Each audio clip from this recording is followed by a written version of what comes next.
to have the Fort Francis Highlanders back again. They were here one other time and it was such a treat. They have drums and bagpipes and dancers.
The Fort Francis Highlanders have been around since 1956. We're a very, very well-known group around Fort Francis in the region.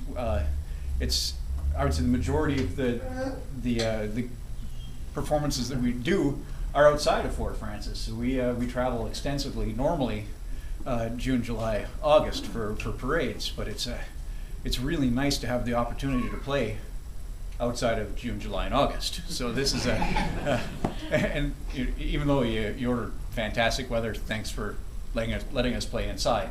And it really is a kind of a treat to be able to play bagpipes inside of a library. It's normally you get shushed in here, so it's that's kind of a treat. The first set that we just played there is a standard military 4/4 set. Scotland the Brave, Wings, Rowan Tree, and then just a different version of Scotland the Brave. Typically when you hear bagpipes, you think of Amazing Grace and that other one. And yeah, a lot of people think it's the Old Spice tune. But yeah, that's typically, yeah, when you think of bagpipes marching, almost every movie it's played, you hear Scotland the Brave. The next set that we're going to do is another traditional military march. These are 3/4 retreats. This is Green Hills and Battle's Over.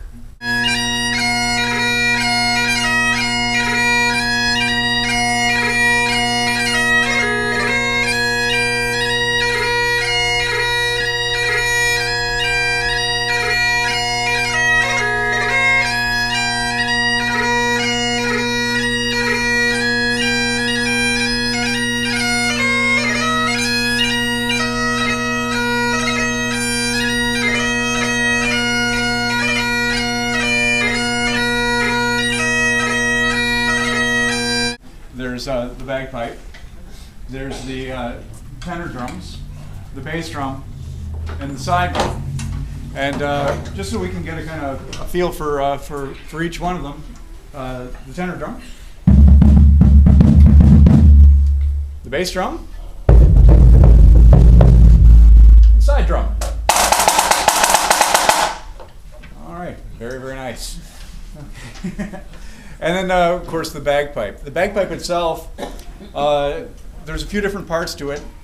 Obviously, the part that we're playing the music with is the chanter. There's a double reed in here, very similar to what you'd find in an oboe. And then over my shoulder, there are 3 drones, a bass drone and 2 tenor drones. And hopefully, if all goes well, they're all tuned together. Each one of these has a reed in it very similar to a single reed like you'd find in a clarinet. Just so you can kind of hear what that does. Here are the drones.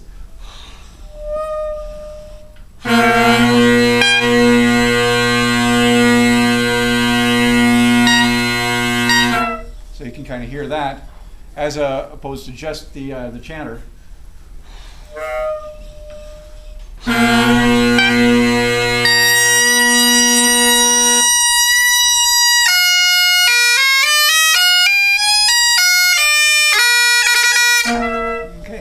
Now, if this is what's playing the music, why do we even bother having drones? And first off, it's because you know, that just makes it harder. And of course, bagpipers like bragging about how hard it is to play bagpipes. But besides that, early on, the bagpipe was considered to be not only a musical instrument, but it was a tool for communication in the Highlands.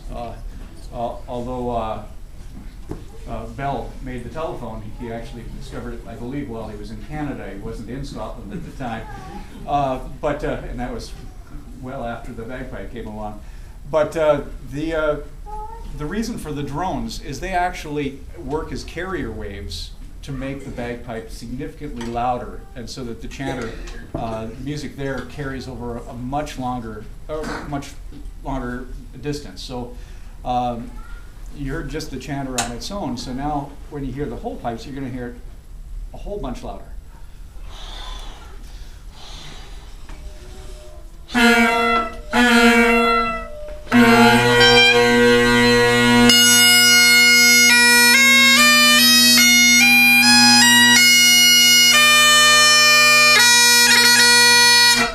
So everybody can kind of hear the volume difference. This part just sounds larger. So that's the reason behind that. So that's why most of the times we don't get invited to play indoors.